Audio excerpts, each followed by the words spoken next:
Reabsorbsiyada ikkilamchi siydik hosil bo'ladi va bu necha litr bo'ladi? 1,5 litr, 1,5 litr. Bu bir kunlik, bittada emas, ha? Sizlar ham masalan bir kunda 1,5 litr siydik ajratasizlar. Faqat uni bittada emas. O'sha bir kunda 3 mahal kirasizmi, 4 mahal kirasizmi, 2 mahal kirasizmi o'shanda o'rtacha 1,5 litr siydik nima qilar ekan? Tashqariga ajratar ekan. Tushundingizmi hozir? Endi boshqadan tushuntiray bolalar. Nima bo'lyapti? Tushunishga harakat qiling. Sal qiyinroq, mujmal jarayon, faqat lekin mohiyatiga yetsangiz oson. Tushundingizmi? Qon arteriya qon tomirlari orqali qon kiryapti. Kirgandan keyin kapillarga shoxlanyapti. Kapillar qon tomirlari ichida bor bo'lsa, bir qavat hujayradan tashkil topgan teshikchalar bor. Xuddi dokaga o'xshaydi, to'g'rimi? Dokaga o'xshaydi. Bu dokaga o'xshaydi va bu dokaga o'xshaydi. Endi bu kapsulaning ichiga o'tadi. Kapsula 2 qavatdan iborat. Necha qavatdan iborat ekan? 2 qavatdan iborat. Mana 2 qavatdan iborat. Ikkita qavat orasida bo'shliq bor. Nima bor ekan? Bo'shliq. Va bu bo'shliq qayerga ulangan ekan? Birlamchi va ikkilamchi yo'nalish zinachalariga ulangan. U nimaga o'xshab ketadi do'stlar? Mana bunga o'xshab ketadi mana ekan. Kapsulani soddalashtirib tushuntiradigan bo'lsam, kapsulani bitta mana idishda oladigan bo'lsak, mana bu malpigi ichiga xuddi doka vazifasini bajaradi. Nima bajaradi ekan? Doka. Ya'ni mana bundoq qilib, mana ekan, bunga suv quyadigan bo'lsam, yirik narsalar bundan qolib ketadi. Faqat nima o'tadi bundan? Suv. Suyuq qismi, misol uchun ichida natriy xlor bo'lsa, natriy xlor bunda qolmaydi. Chunki erigani hisobiga natriy xlor nima qiladi bundan? O'tib ketadi. Eritma holatida o'tib ketadi. Lekin qattiq jismlar nima qiladi? Qoladi. Demak, qonni ham ichida bo'lsa, nechaga bo'lganmiz? 2 ga. Plazma va shakli elementlar. Demak, shakli elementlar eritrotsit, trombotsit buning ichida qoladi. Plazma 90% suv bilan birga nima qiladi ular? O'tib ketadi. Va shakli elementlardan tashqari oqsil ham buning ichida qoladi. Nima qolar ekan? Oqsil. Va 4 ta narsa buning ichida qolar ekan. Ya'ni qon tomirida qolar ekan 4 ta narsa. Qaysi? Eritrotsit, trombotsit, leykosit va nima ekan desiz? Oqsillar qolar ekan. Qolgan hamma narsa o'sha haligi tuz, suv, gormonlar, mochvina, o'sha kerakli ham kerak emas narsa o'tib nima qilar ekan bu yerda? O'tib ketar ekan va birlamchi nachalarga o'tib yurar ekan. Tushunasizlar? Va bunda qarang, mana shu yerdan filtrlanib o'tgan qonni birlamchi siydik deydi. Nima deylar ekan? Birlamchi siydik. Endi e'tibor beringlar. Birlamchi siydik necha litr bo'lar ekan? 100 litr. Bu degani insonda 5 litr qon bormi? 5 litr qon 100 5 ga bo'ladigan bo'lsa 20 chiqadi. Bu degani bir kun mobaynida 5 litr qon buyradan necha marta o'tar ekan? 20 marta o'tadi. 20 marta o'tadi. 20 marta o'tib, o'zidagi suv qismini buyrakka beradi. Tushunasizlar? Endi uni biz 100 litr tashqariga chiqasizmi? Misol uchun 1 litr chiqarsak, 1 litr chiqarsak 100 litr bo'lsa 99 qayerga ketadi deganda 99 reabsorpsiya bo'ladi. Nima bo'lar ekan? Reabsorpsiya. Re degani qayta, so'ripsiya degan so'rish degan. Nima qilish degan? Qayta so'rish. Ya'niki e'tibor bering. Mana bu o'tdi, o'tgandan keyin bu mana birlamchi ilon zinachalari tinadi. Nima qilar ekan? Tinadi.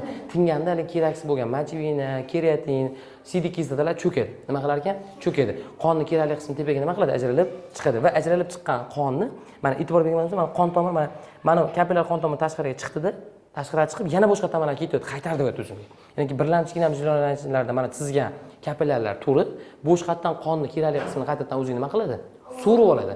So'rib oladida necha foizini so'rib oladi desangiz mana 1 litr qoladigan bo'lsa 99%.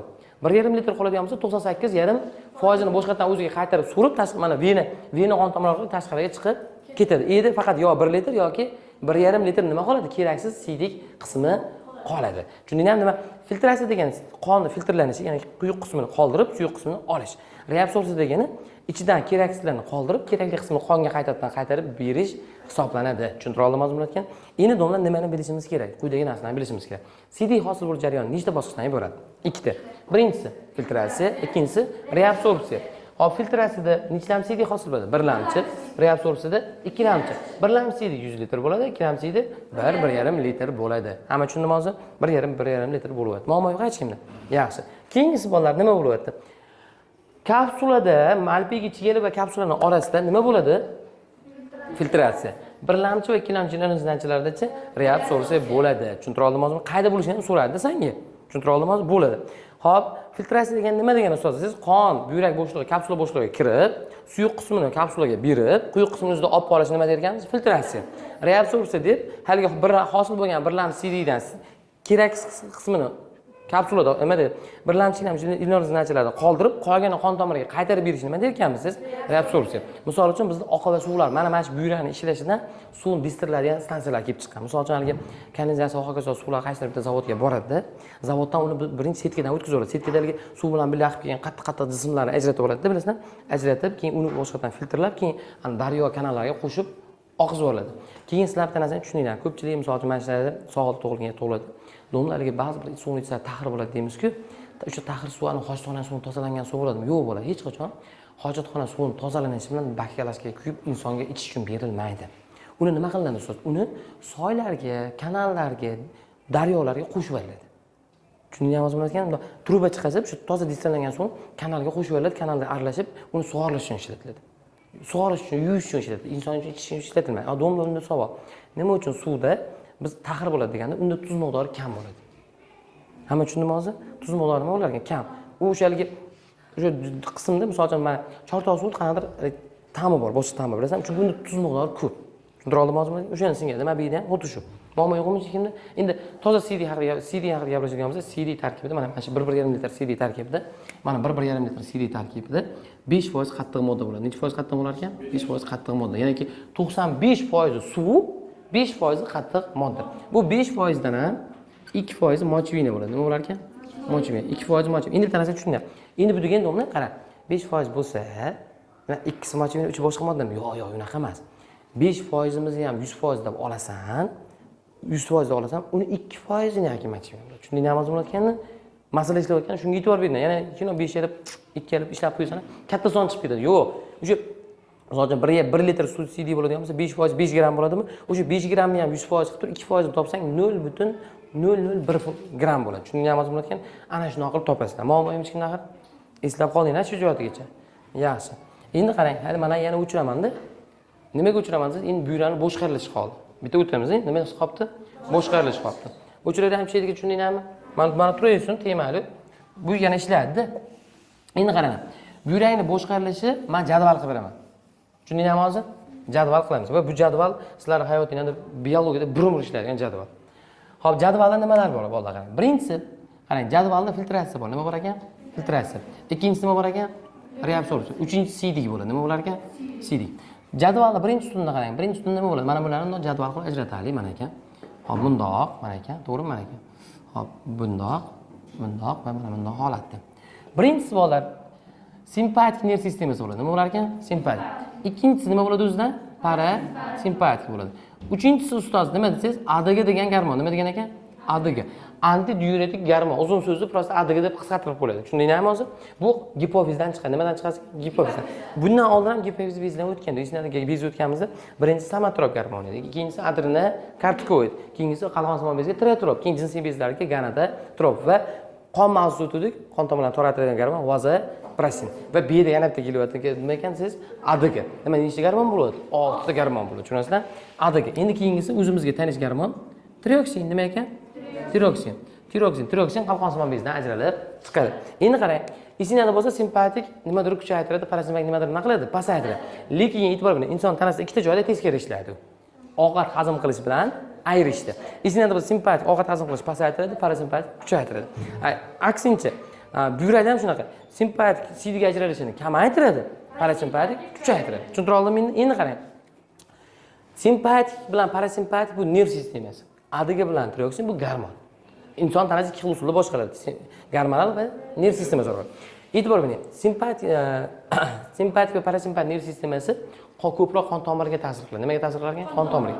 Qon tomiri bilan kontakt bo'layotgan joy bu filtratsiya. Nima bo'lar ekan? Filtratsiya. Mana bilib oling, simpatik va parasimpatik nimaga ta'sir qilar ekan? Filtratsiya. Reabsorpsiyaga nima qila olmaydi? Ta'sir qila olmaydi. Nima ta'sir qila olmasa nima qilamiz ustoz deganda quyidagi ishni qilamiz. To'xtab turing, qarang.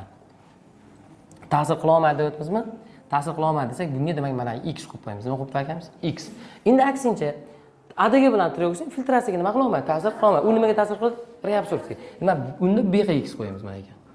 Jadval paydo bo'lyapti. Endi to'xtab turamiz. Hozir gaplashdik. Simpatik CD ni ko'paytiradi deymi, kamaytiradi deymi? Kamaytiradi. Mana kam yozyapman. Kam deb qo'ydim. Kam. Bu nima qiladi dek? Ko'paytiradi. Ko'p deb qo'ydim. Ko'p. Endi qarang, ADG xuddi simpatik qo'shqab ishlaydi. Bu ham nima degan endi? Kam. Tiroksinchi? Ko'paytiradi. Mohiyati tushundingizmi? Haligi kam, ko'p, kam, ko'p. Kam bilan boshlab nima bilan tugatish kerak ekan? Ko'p bilan tugatish kerak ekan. Ketma-ketlikni esingizdan chiqarib qo'ying. Xullas, sevmaydini sevmaydidan boshlash kerak ekan. Tushuntira oldimmi hozir? Eslab qoling. Endi qarang. Mana shu biz uchun asos. E'tibor bering. Endi biz uchun asos. Endi qarab turib. Filtratsiya jarayonida CD bilan teng yuradi. Qanaqa yuradi ekan? Teng. Filtratsiya kuchaysa CD ham ko'payadi.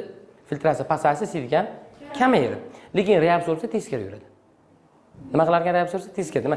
Jadvalimiz birinchi ustuni, uchinchi ustun bilan bir xil yuradi, ikkinchi ustun, uchinchi ustun bilan teskari yuradi. Endi bu degani nima degani? Qarang. Hop, CD ni kamayish uchun filtratsiya pasayish kerak, kuchayish kerak. Pasayish kerak. Nima qilish kerak ekan? Pasayish kerak ekan. Endi CD ko'payish uchun bu nima qilish kerak? Kuchayish kerak. Nima qilish kerak ekan? Kuchayish kerak ekan. Endi qarang, reabsorsiya CD ga nima yuradi dedim? Teskari yuradi dedim.